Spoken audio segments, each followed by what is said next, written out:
Geng, kalau ada kesan air, okay, sebabkan wiper tu maksudnya wiper anda dah rosak. Okay, kalau dah time hujan, pakai ada bunyi, ini kena tukar.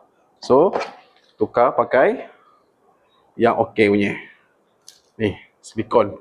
Okay, cafan silikon. Okay, dalam link tu, semua kereta Pro 2 ada. Ativa, Arus, Harza semua ada kat dalam tu. So, ini kereta Azia. Okay, just pilih je kat dalam tu link. Kereta apa? Okay, geng, nak tukar ni senang je. Okay, just tolak je. Yang lama ni just tolak je. Tolak macam ni. Lepas tu, pusing macam ni, tarik keluar. Dah, settle. Tengok, yang lama pun dah rosak dah. Dah tanggal dah ni. Okay, so ambil yang baru. Yang baru ni,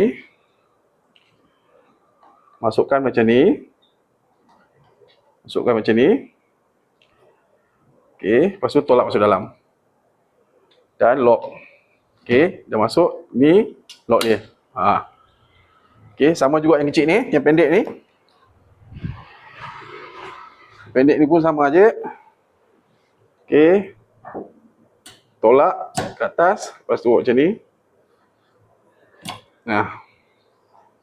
Ambil ni, buka dulu.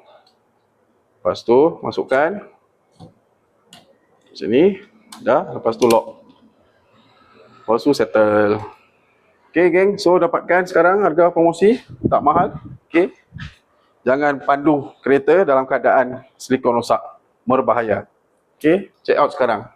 Bye bye.